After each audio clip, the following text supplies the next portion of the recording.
problem is I pick up a guitar because I'm like, I just need to, play something for a little bit, and then 45 minutes go by and I'm just like, what happened to the last 45 minutes? Yeah. We're all living in our own casino where there's no clocks and no windows and no time. Oh my gosh.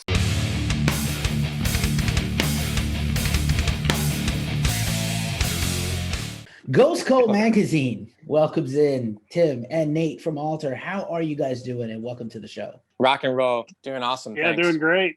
Thanks for having us. Imagine if Lemmy had lived long enough for like Zoom interviews or Zooms or live streams. I imagine that like Motorhead would just start the same. We're Motorhead on this live stream, and we play rock and roll, and like it would never change. Totally. But like Lemmy would have been a pisser on these live streams, I can only imagine that he would just set up his camera to just focus on the fucking awesome wart the whole time. Just just wart right cam. The wart cam. I mean, I can only definitely hope. need that in the mix. Need like a GoPro on his neck, but instead of facing down the strings, it's facing up at an angle. Right. Focused on the wart. Yep. I was fortunate. I briefly met Lemmy once. I never had the fortune to interview him, but I photographed Motorhead twice. And it was fucking as terrifying and deafening standing right in front of the Murder One cab, just like you imagine. It was so fucking loud, louder than I've shot bands in arenas. I shot Motorhead in an arena once on the Gigantor. It was so fucking loud. That's awesome. I when I first moved to Portland, like 2005, I worked at this fucking scooping ice cream.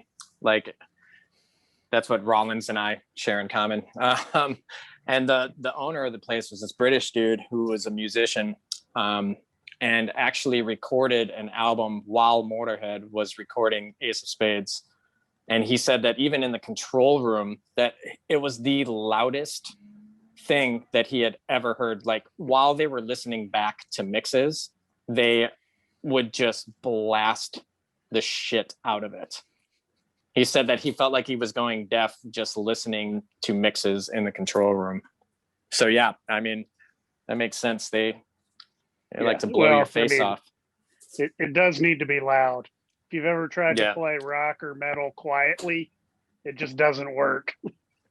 Right. It just eviscerates it, right? Imagine in the 2-inch tape days when people recorded like with no effects, or the 70s when people recorded very dry, like almost not even, direct, but no actual amps in the room live. Imagine how those albums, like how it was to be in the room and like, are you sure this is right? I don't feel like I'm hearing anything. So. That's one of the toughest things about recording in the studio is getting something in your ear that sounds like it should, right? Versus like playing live or rehearsing in the studio where, it's loud and the drums are in your face and you can feel the bass. It's that can definitely affect your performance in the studio if you're used to, feeling it that way, like real. Yeah, especially when you start throwing the metronome into the mix in the studio. Yep. Yeah. I've recently discovered that I love tracking to a met, but there is something about when I'm playing to a metronome that it changes the feel. I mean, for sure. The hope is that, you're rehearsed well enough to have the feel already, but man, once you get that, that time division in there, it starts making everybody kind of play a little differently. And, it's really awesome for retracking and editing and all that. But I do think that there's a little bit of a feel that you're compromising playing to a met, obviously. Interesting stuff. Yeah, definitely a different vibe than when you're playing live in a room. And, especially for this genre, for some doom music and doom metal, you definitely want that live feel. You don't want to be too robotic and clean. Yeah, exactly. Right. Yeah, that was some of the modern metal where all the drums are replaced and everything is, dead on to the beat and all the divisions and everything. It just sounds so inhuman to me. And it definitely it's harder for me to get into it when it's, it sounds like a robot's playing the drums. It's just like, why? Well, especially when you get into why like have a drummer? Yeah, when you get into like sampling kick drums and snare drums and all that, then it literally is a robot. Yeah, right. It's a rough road to go down, because most engineers, they do have that snare sound in their library that they're just like, no, this is the fucking one. And it's like, yeah, it sounds awesome, but man, I kind of want that to be my snare drum. Yeah, right. Yeah, I mean, I think there's a whole conversation there about drums and tuning and like tunings and like for certain genres. Like I said, if you want very technical, extreme metal, you might want a very clean, robotic, pristine sound. Yeah. I think personally, I would not want an Elder record to have like a very robotic sounding swinging. Yeah, that would ruin it. You don't have that like swinging rhythm section or clutch. Totally. I would be like, what? Like, and of course, JP is a jazz guy, and we can go down all kinds of rabbit holes with that. But certain kinds of metal or any music, I suppose there's a need for that, right? And then other things, please no. Yeah, I mean, the other side of it is when it's just imprecise and it just sounds wrong, right? And in that sense, you don't want that either, right? You don't want too far in the other direction where you're, where things are played wrong, or it's speeding up and slowing down all over the place, and enough to where you notice it, right? And it's not something you're doing intentionally as part of the composition. Right, that's the ticket. If everyone is on the same train when you're slowing down or speeding up, then it's cool. Then it's awesome. Yeah, right. Then we're getting into doom jazz, but right. If it's not, if they're noticeable mistakes, then don't put it out. Do it again. Fix them. Yeah. Right. Well, I mean, maybe that's also another rabbit hole. If anybody is in your band is anal about things, I've been to the point where I'm just like, am I just being too anal about this that I want to fix everything, right? And I mean, I've worked with other people before where it was just like, wow, dude, you just need to chill out. Like, I mastered somebody's record a few years ago, and they were complaining about how the snare was too high in the mix. I'm just like, that's a mix thing, not a master thing. Like, if you want to fix that, you got to go back and remix it, right? Can't really fix, a few snare hits that are too loud in the mastering process. It's just not the right place for it, right? Right. Yeah, that's when you start to upset the master. Yeah. Well, right. Well, then, I mean, you can do it. It's super time consuming, and it's sort of a diminishing returns thing. And, if you weren't happy with the mix, you need to get the mix right first, or just let it go. Cause 3 snare hits that are too loud, nobody is going to care about that. Right. And if they notice even at all, they might be like, oh, fuck, that was awesome, when the drummer just like went crazy on those few hits, like that's the kind of thing where I might notice and be like, oh, that's so cool, it was intentional. Fuck. I really feel that there. And it reminds me of like Imperial Triumphant or Film, or a band like that, where the drumming, might have an opportunity to kind of like do some very primo, upper echelon, wild shit that you might not expect, or you weren't anticipating. But again, guitarists especially, and maybe some bassists depending on the band, you can cover up a lot of shit with distortion and volume, and drummers can't cover up anything. It's true. Yeah, it's all in the performance. I would argue you can't really cover up things with distortion and volume. I mean, you can try, and it's better than not doing it. However, it's always better to just play it right in the first place.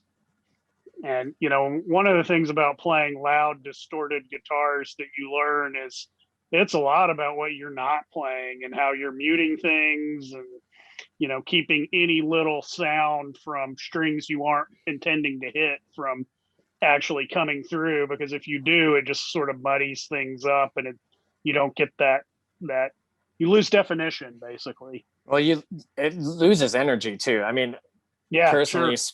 personally speaking, as the person that sits behind the kit, you know, when I hear those unmuted strings before an attack or a pick Hmm. slide, you know, it really does like just oh makes me Knock your rip those out. earphones out. Exactly. I'm like, fuck this, I'm Explodes your done. ear. It explodes your earpiece. Yeah. Amazing. You know, this is an amazing, you know, stepping stone to the next stuff I want to talk about. But you know, before we unpack the live album, and that's your new live album is Live at the Ceremony of Sludge out now, and it rules. For those who haven't been following me bragging and crowing about this live album and sharing it and stuff in our videos and stuff. Just in general, how are you guys doing? How are you holding up? We're in like March 2020, month 5,000. You know, it's not lost on me that you live in a part of the country where there's a lot going on, not just the coronavirus pandemic. So I hope you guys are okay. Hope your family's okay. The rest of the band is okay. How are you guys holding up, generally speaking? I'm doing actually very well. You know, I it's a hard thing for me to talk about because yeah, it's a really unprecedented time that we're living in, and shit is not cool, you know, for a lot of different reasons. But you know, one thing that the pandemic and then all of the social issues that have been going on in the city in the last year has really given me time and space to put a lot of perspective into pretty much everything. Musically speaking, you know, it freed up a lot of time for me to I just went into the practice space. You know, as soon as I was like sous chefing at a restaurant, and you know, we shut down, and as soon as that happened, I just started going to the space like every single day and just, well, I'm going to start studying out of books again. I'm going to, you know, like I'm going to do something with this time. And that really helped. And then, you know, just kind of putting stuff into perspective, and like I knew I didn't really want to go back to restaurant life. So I started working at a drum shop and teaching private lessons again. So, you know, all of that is attributed to the effect of the pandemic and what has been going on in our vicinity over the last year. So yeah, it's hard, and it's for some people very, very difficult, but I am grateful and full of gratitude that fortunately for me, I've turned it into positives. I'm, you know, very lucky to be able to say that. But I think that's kind of happening for a lot of creative people who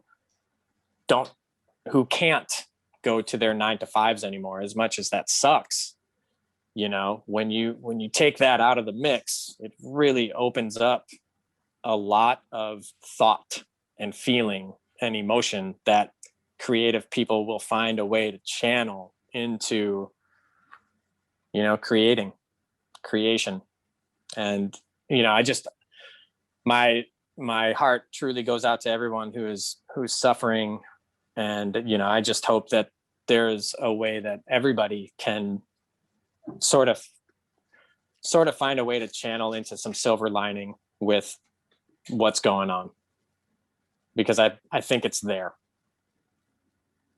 It's just got to present itself to you, and then you got to make the choice to go down it, I guess. I don't know. Yeah, for sure. Yeah, and you know, I've been doing well. I was on furlough at the beginning of the pandemic for the first 4 months, and I definitely took the time to just kind of hang out at home. You know, I've started a bunch of projects basically at my house. You know, building garden beds and redoing my office, which is a lot nicer now because I was spending a lot of time in there.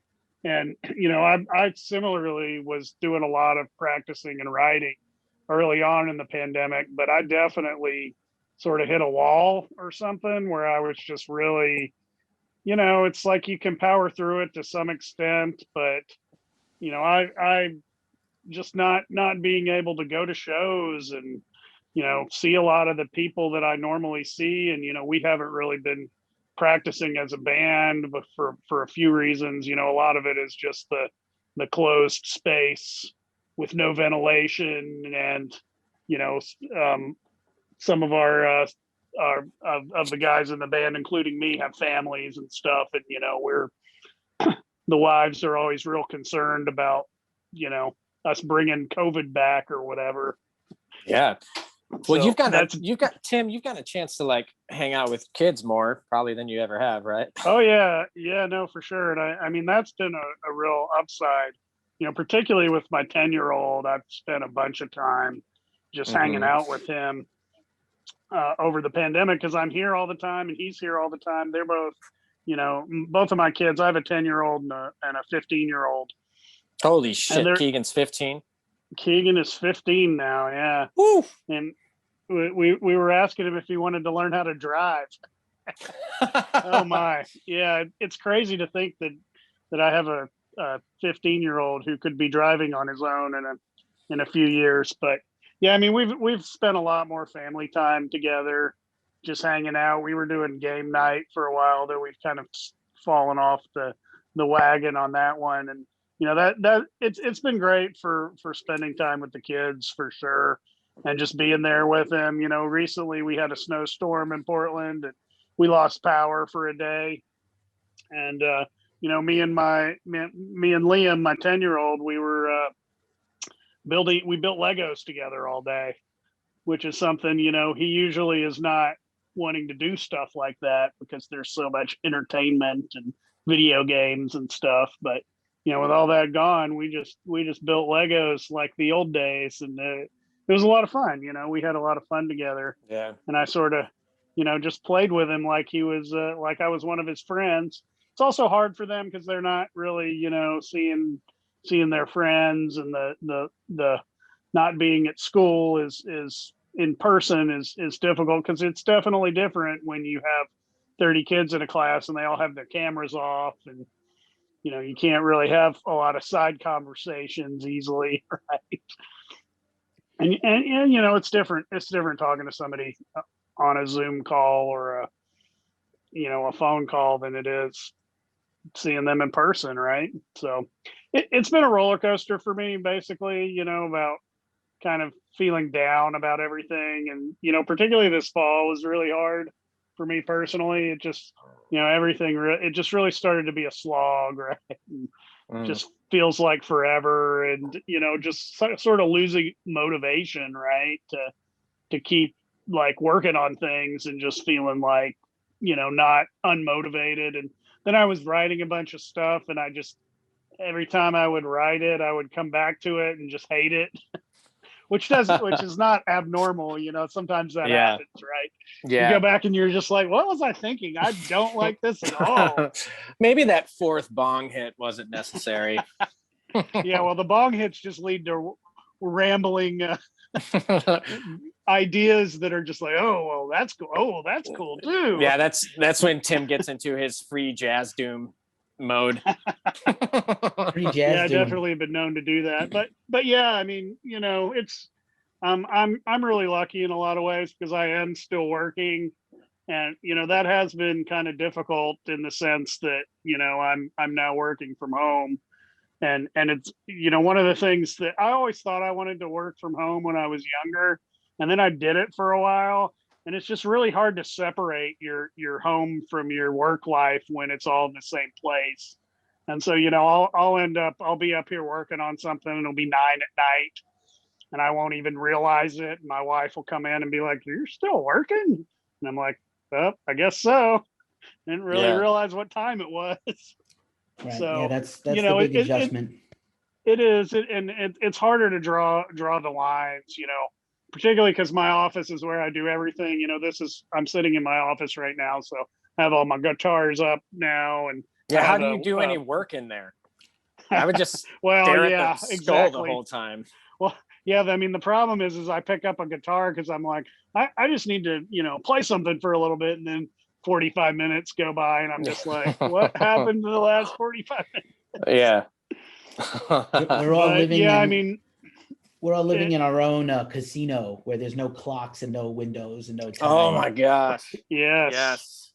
yes, exactly. So yeah, but I've been learning to kind of deal with that and just, take some time to just walk and get out of the house and go downstairs and just not do anything, not, just give myself permission to have time to just sit around and not really accomplish anything or get anything done, and not beat myself up for spending time just not doing anything.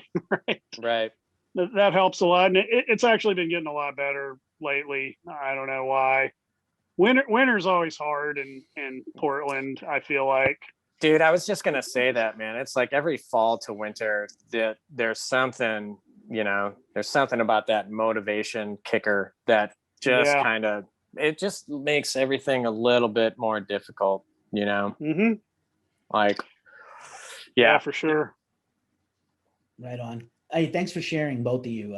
Not easy to talk about, but I appreciate you, humoring that question. And I think it's important to, keep attuned to everybody. We're all kind of going through similar things, but I appreciate you both.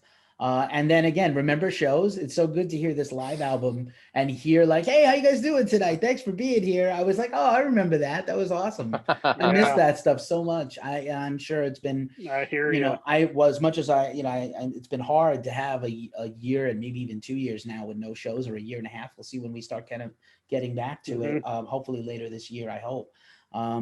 But it's been really cool to have this album. It definitely, while it has like live album hallmarks, it definitely sounds like a really good recording. I'm glad you put it out. It sounds, like very similar sonically to me to Hallowed.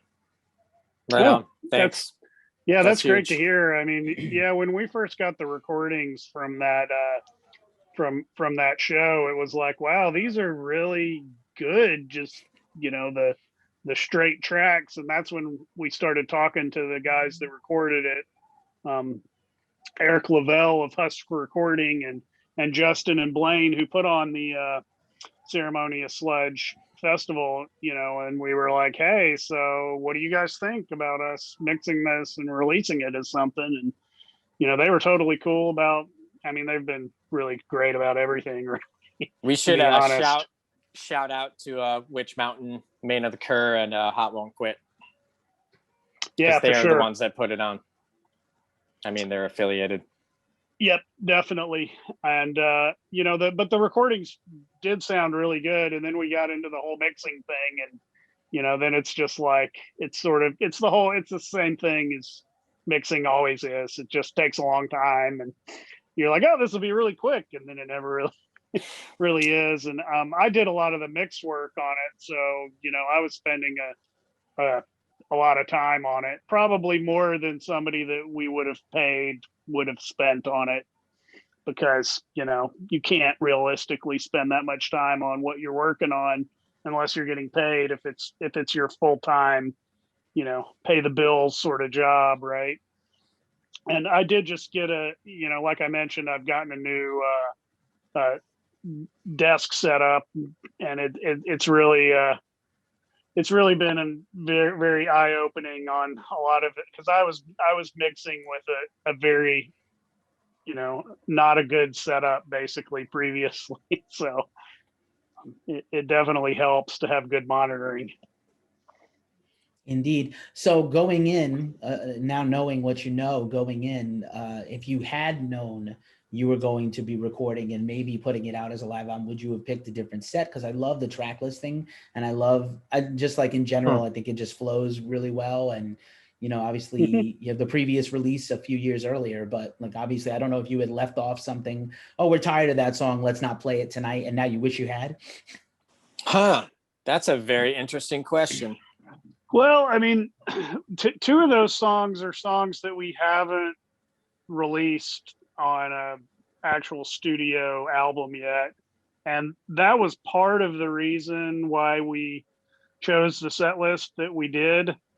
And we the basically the way it works at this festival is that the Blaine and Justin, they have people they work with that do that take a bunch of different camera angles, and then Blaine puts it together as a video, right, as a live video, which was the live video that we released, and that's the first song.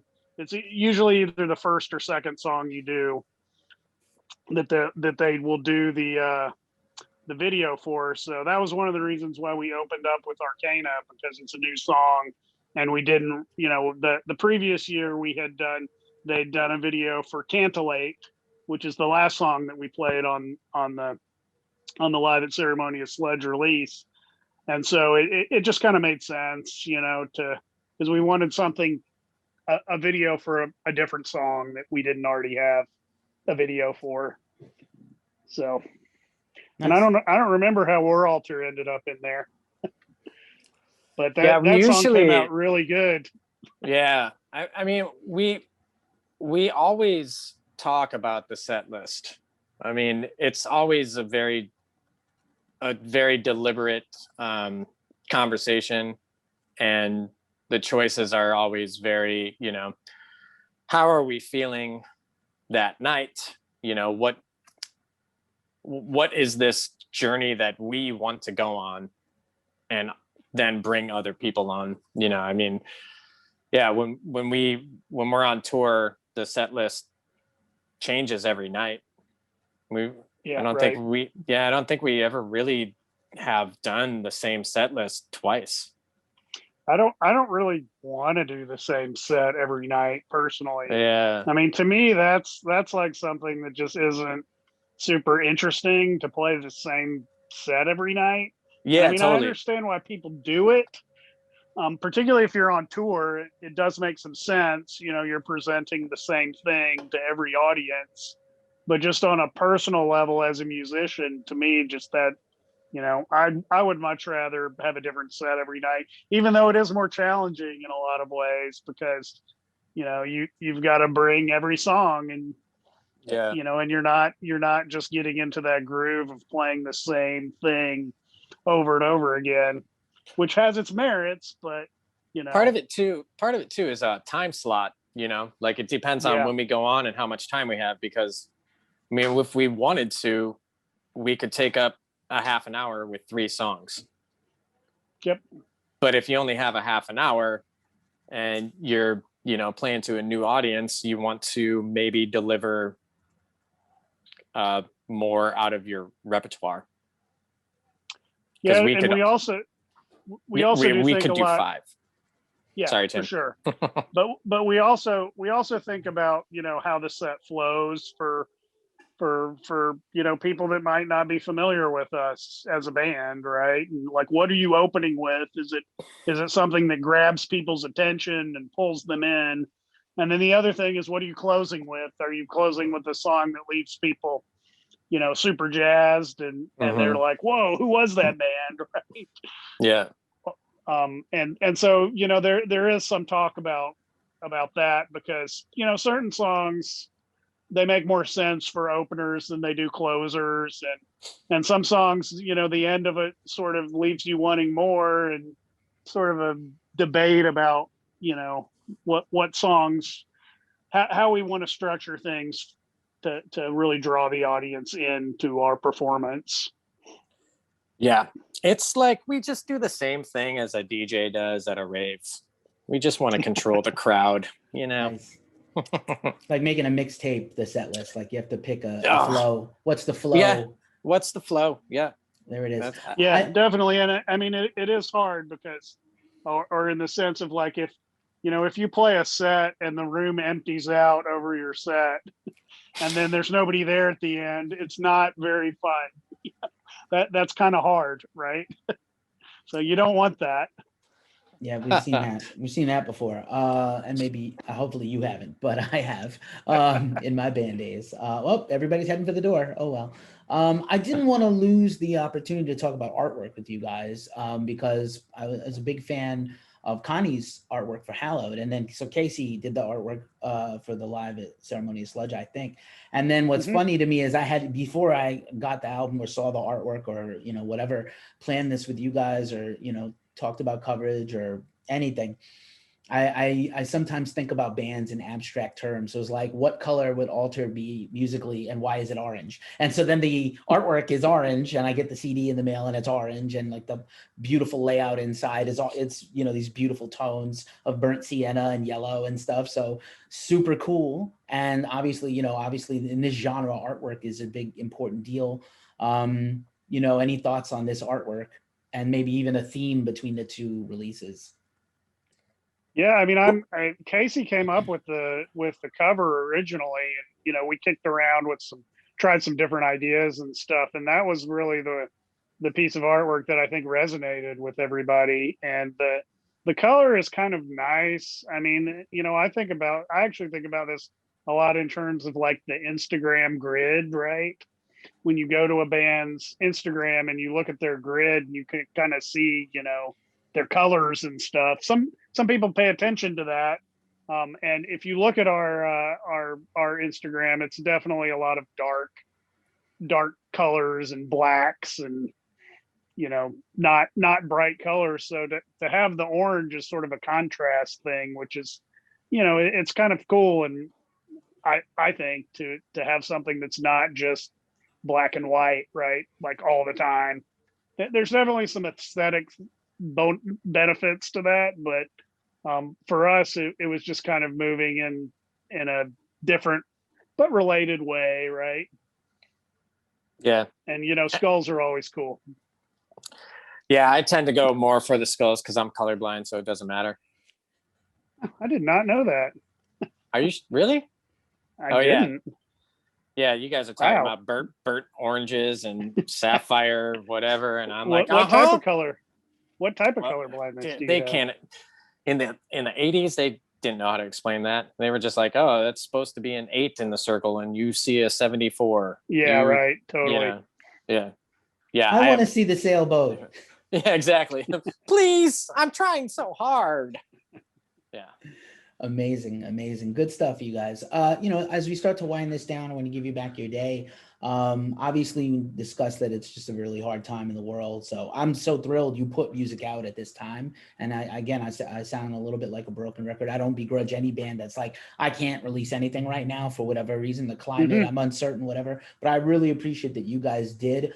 Have you started working on future new music, or is it just too soon for you? Oh, we're always working on music in one form or another. But we have sort of hit a wall with working on things, because a lot of our arrangement and writing happens in the space, generally speaking, and you know, we haven't really been doing that.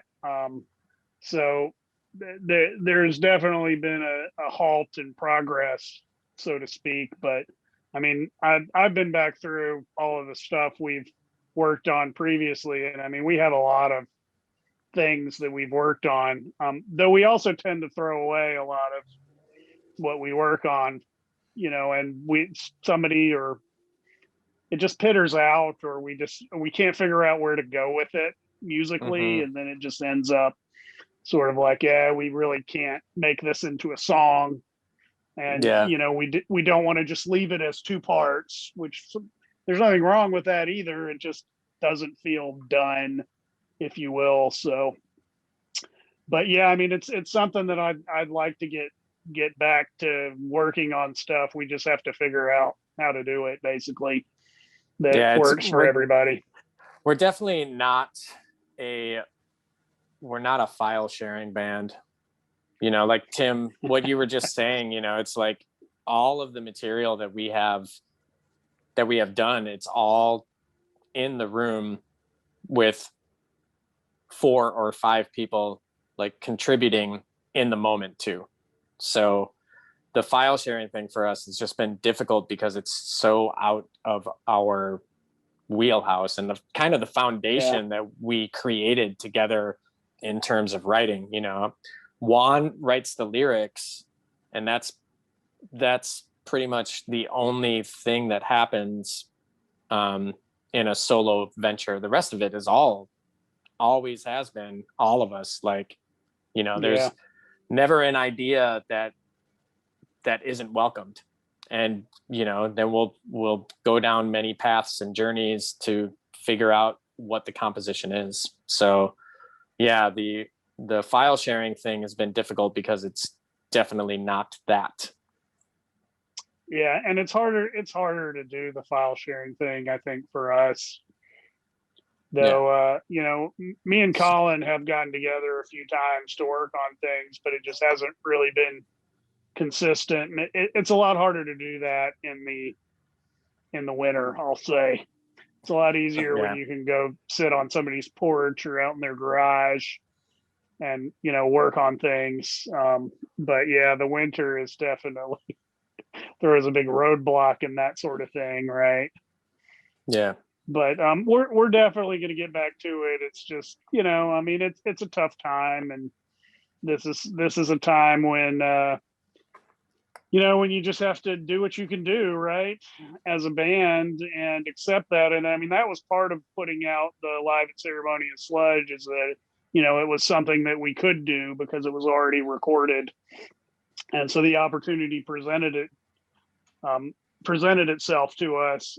I didn't really appreciate how much myself, and I assume everyone else, is jonesing for live shows too. By the time this thing came out, it's just like, wow, like you were saying, when I was listening to the finished product, I'm just like, wow, this is like, this is almost like being at a show. And that is something that, I don't think we really appreciated fully when we started the project, but definitely it's been like, well, this is actually pretty cool, because there is a stigma against live albums, a lot, because many of them don't sound very good. And without a large production budget, it's hard to make a live album sound good, particularly because the focus of a lot of smaller live shows is is in the moment and the performance, and any kind of recording is sort of secondary, right?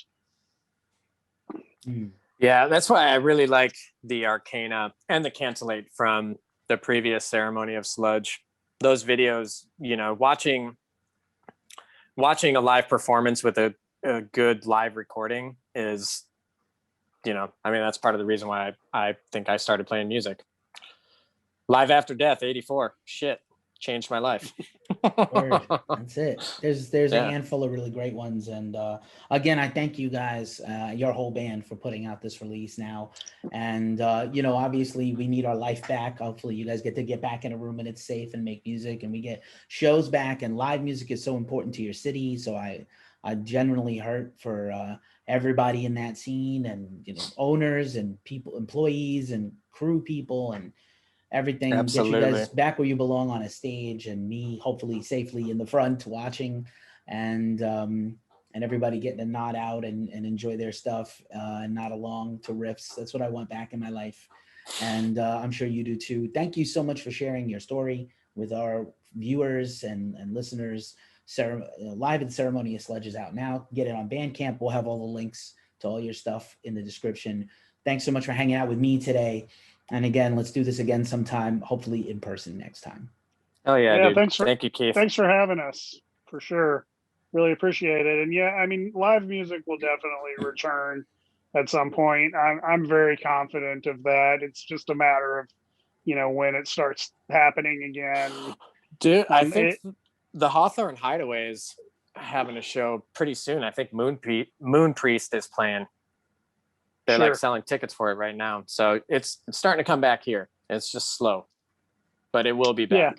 Yeah, it will be slow. And, at some point I feel like there's going to be a rush, because everybody has been waiting to play, and then everybody's going to want to play. Right. But yeah, I mean, we'll see how many venues are actually around when things pop back up, because it's really hard for, I mean, most venues that host the kind of music we play are not rolling in the money. They're doing it for a love of the music, right?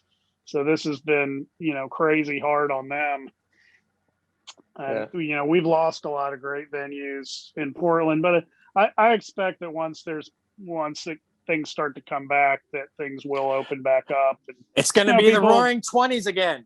The Roaring 20s. Exactly. People will be opening up new places and fucking in the streets. I'm getting a vasectomy. Right. I'll see you guys later. Holy shit. That was Good great. call. Thank you guys so much. That's staying in the video for sure. Thanks a lot, guys. Be safe and well, and we'll talk Thanks. Yeah, soon. thanks, Keith. Thank We'll you. talk to you later. Rock on, everybody.